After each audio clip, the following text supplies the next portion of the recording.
either younger than us or, passed and retired. So why not? I want to challenge myself. The best always looking to fight the best and challenge themselves, and why not, challenge. Terence Crawford can't beat him, right? This is a money grab for Terence Crawford. It's just a situation where Terence Crawford is trying to fill up his bank account opposed to actually his legacy. But if you study Floyd closely like I have, you will notice that he never wastes any steps while he's in the ring. Terence Crawford apparently accepts Floyd Mayweather's fight offer in a live interview with Stephen A. Smith. Crawford explains that boxing is about pushing his limitations and taking on great challenges. He underlines that the greatest should battle the best, and he is willing to step up once more.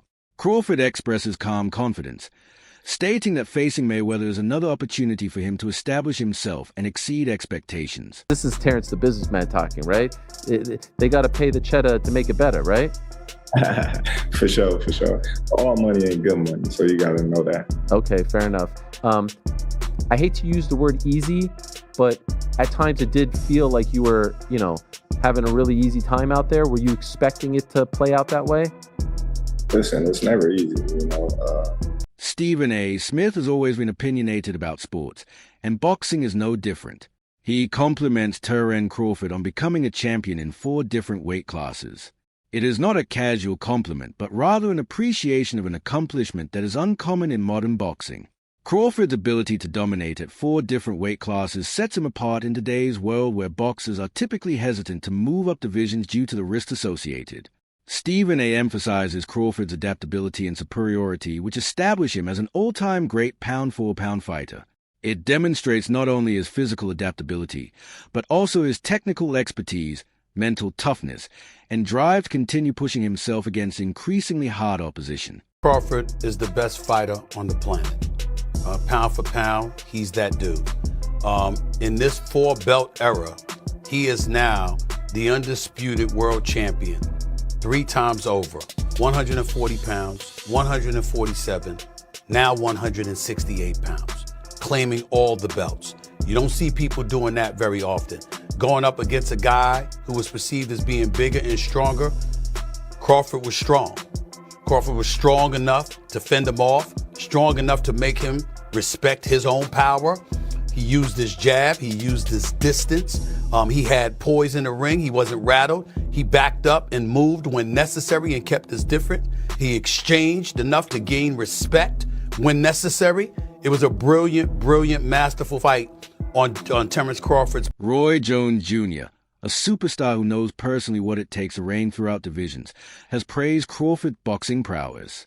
He points out that in Crawford's battle against Canelo Alvarez, he exhibited capacity to draw on the arsenals of Floyd Mayweather and Erislan de Lara, 2 fighters who had troubled Canelo in various ways. According to Jones, Crawford's ability to observe, understand, and then implement effective techniques distinguishes him. It demonstrates that he is not only a skilled fighter, but also a keen observer of the sport. Jones was most impressed by Crawford's ability to not just copy, but also adapt these tactics to his own rhythm, making them more successful in real-time situations. This versatility distinguishes him from many fighters who adhere to a single style and compete against elite opponents. Canelo Alvarez has been a great fighter his whole career. People like Erislan de Lara gave you the blueprint on how to beat him. People like Floyd Mayweather also gave you the blueprint on how to beat him. But Bud is more fierce, more fearsome, and more angrier, and more meaner than both of those guys. So if they showed you the blueprint, Bud gonna go out there, take that blueprint, and do even more with it, which is what Bud did. So it was never a question in my mind whether Bud really was going to outbox me, just if he could take the punch. And right away he showed, bam, he could take the punch. So I knew from that point, if he just slow him down, which he did, he'd be okay. Then late in the fight, what other people still didn't see, late in the fight, Bud started hitting Canelo's body. One of those body shots, I think about the 7th or 8th round, hurt Canelo. I was like, whoa. Bud hit him in the right spot then, and he got Canelo's respect with that too. So Bud fought a very, very awesome fight, fought a beautiful fight, very tactical. Very controlled. Yes, it was a beautiful fight for boxing. It was a beautiful fight. Bud got hit with some shots. He did. He did. He got hit with some single shots going out. He's going out, and Canelo, if he has you trapped in the corner or along the ropes, it's typically 1 to 2 big shots. You know that if you've watched him. Yep. So you could tell Crawford, as he was going out, he knew the one shot was coming, and several times it landed. He even got hit with a 2-piece. I don't remember what round it was, uppercut right hand that Crawford took well. So when you started seeing him absorb the shots, if you're Team Crawford, you don't want him to take that shot. But if you started seeing that, now you know that, okay. And I think that's what gave Crawford the green light to stay there a little bit longer. He smiled about it. Yeah. And sometimes that smile can be a lie, and sometimes that smile can mean what I think it meant for Crawford, which is, oh, that's not as bad as I thought it was. The concept of Crawford facing Floyd Mayweather, even in an exhibition battle, has aroused heated debate.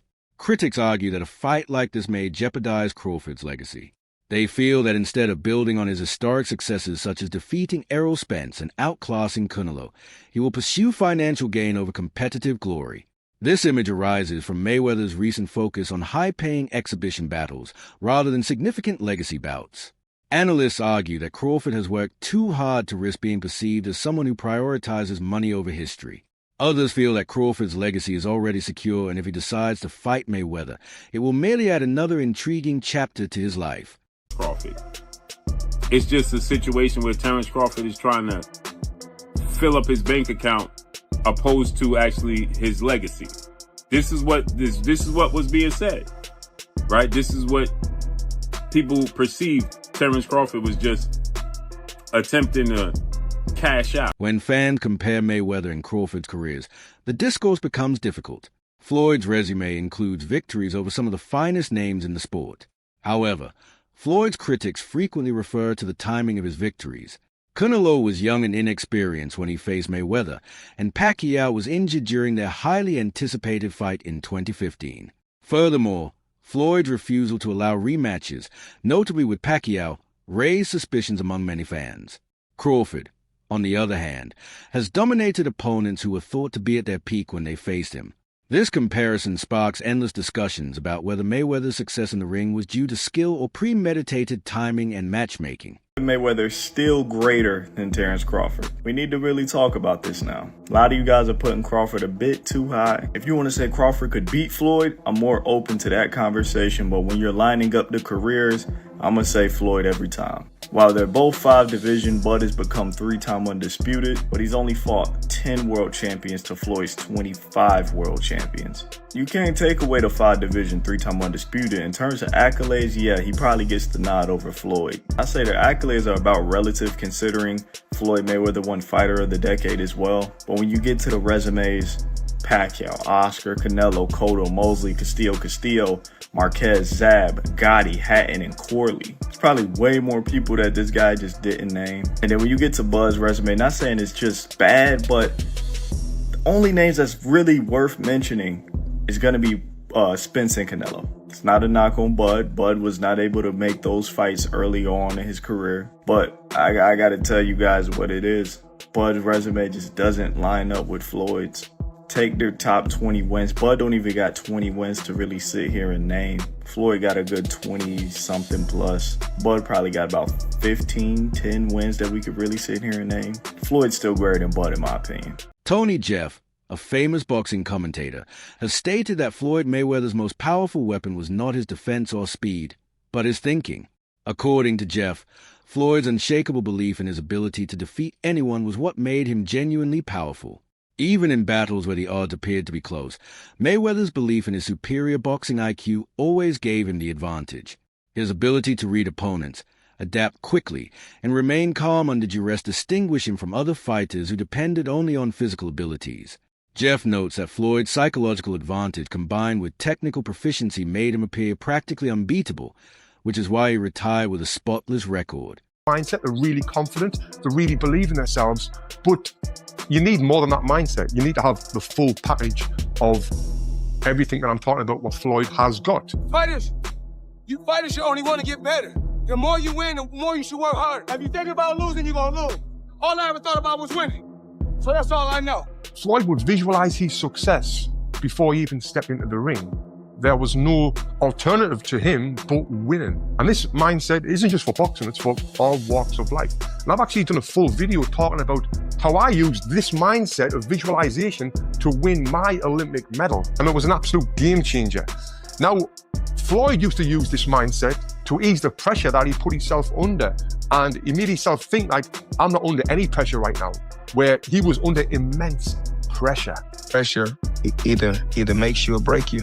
Well, you see where I'm at, so it's obvious that I'm the type of athlete or I'm the type of entertainer that can deal with pressure. There's never no pressure. Now, if you watch his fight in 2013 when he fought Canelo Alvarez, Canelo came in a young, strong, undefeated fighter, but by round 2, Floyd kind of had him figured out. He was reading Canelo's jab. He would slip outside and then come back with a clean counter punch, then move his feet and get out of the way. He basically had the full fight under control, and he was controlling the full rhythm of the fight. He was forcing Canelo to fight at his pace. And this is what he would do in all of his fights. He would get his opponent to do what he wanted them to do without their opponent even realizing it, which is what we call boxing IQ. Now, even though I'm not a fan of Floyd Mayweather personally, because of the time when I did meet him, what he said to me made me just feel like this guy is a piece of... The boxing community is always looking for fascinating matchups. Terence Crawford versus David Benavidez has recently emerged as one of the most discussed prospects. Benavidez combines stature, power, and unrelenting aggression, qualities that pose a distinct challenge. Fans see this battle as a type of gamble that will push Crawford beyond anything he has faced before. Despite the fact that nothing has been formally announced, speculation continues.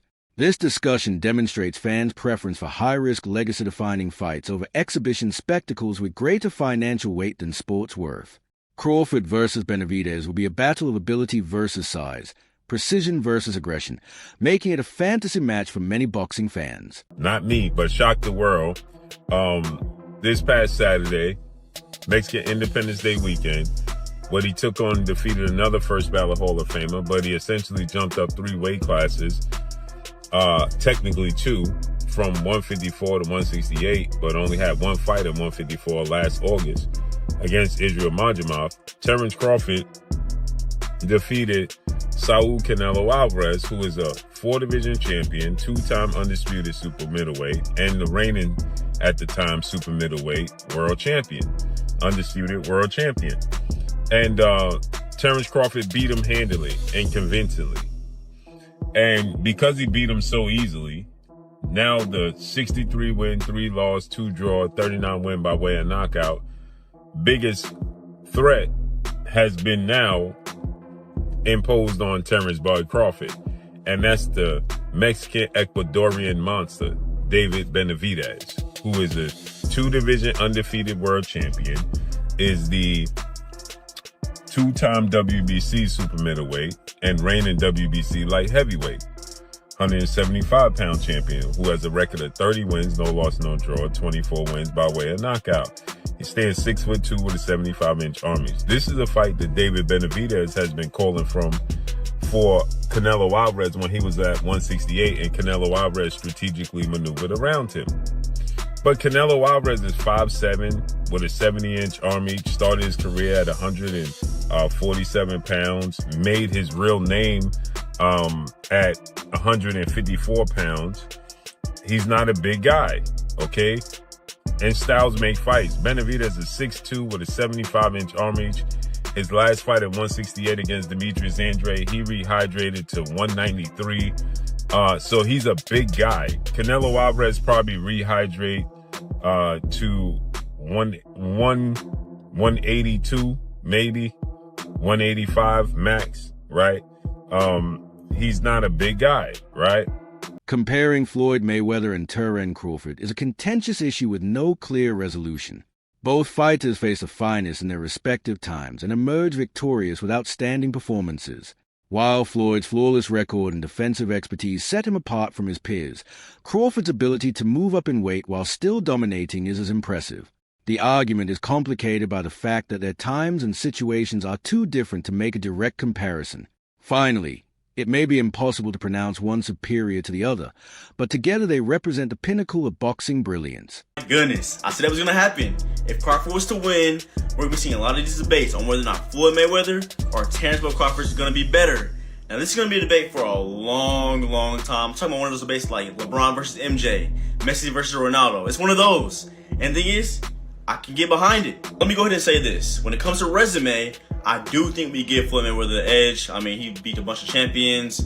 He reigned for a long time. While Crawford, his resume is heavily criticized, and he's just not getting, his kind of respect for beating Errol Spence and Canelo Alvarez. But if we're talking strictly off of skills, this is where things get really, really tough to talk about. I think a fair assessment of this matchup would be Floyd Mayweather wins from 135 and 140, while Crawford wins from 147 to 154. And I say that because I feel like Floyd's style changed once he got to welterweight. He became a more defensive fighter, and he just wasn't as much focused on offense. And knowing this, I feel like Crawford would have had a much better chance of handling him. And we all know, Crawford was an absolute monster at welterweight. But man, like I said, this is going to be a debate for a very long time. I can't wait to hear all the talk about it. But I'm curious on your thoughts. Who do you think wins in the fight? Floyd or Terence Crawford? Let's talk about it and follow me for more boxing talk. Greg Hackett's thoughts about Crawford's victory over Canelo eloquently convey the symbolic significance of the fight by referring to Canelo as the best in boxing.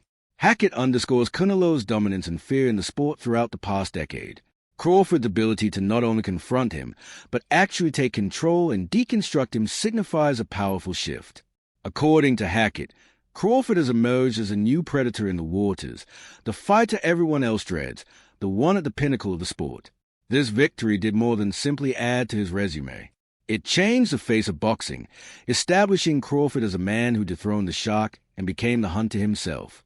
You gotta remember, Canelo is the guy right now in the sport that's supposed to be the man, big bad wolf. You beat him, you the wolf. Now it's like, you know what I mean? Like, all right, who else I'm gonna fight? You beat the shark, you beat the wolf. Right. Damn. Like, I mean, ain't no more ops out there. It's ops out there, but who gonna make them really want to get up? That's the shit gotta make sense. Like you said, you beat a shark and then you beat a wolf. Yeah. But there's the monster. Yeah, there is, but that's like a real monster. Bro, to me it don't make sense, but that's really what a monster. Yo, is that proof? All right, we got the legendary Pape in the building. Legend. But what makes sense? Like, what makes the most sense? I know you said get a line of suits, Brooks Brothers. Yeah, you know what I'm saying? Get a line of suits, get your money, man. Hey, go ahead and get the easy money, man. You ain't gotta sweat no more. What's up, boy? Not saying you ain't gotta work, you ain't gotta sweat. What's happening? He's paved a career where he could sit down at a table and get this money. He could come out with a Terence Crawford series now, just doing whatever he like to do. People gonna watch it. Nobody, the fighting part, people don't understand what it's like to be a fighter. A lot of times fighters really don't be interested in certain fights. It's cause when a guy see himself up here and then is fighting a guy down here, it don't interest him. So therefore, when he train, he not gonna really train. He gonna train, but he not gonna train. He not gonna listen. He gonna feel like his coach taking it too serious, and he's like, man, this ain't even that.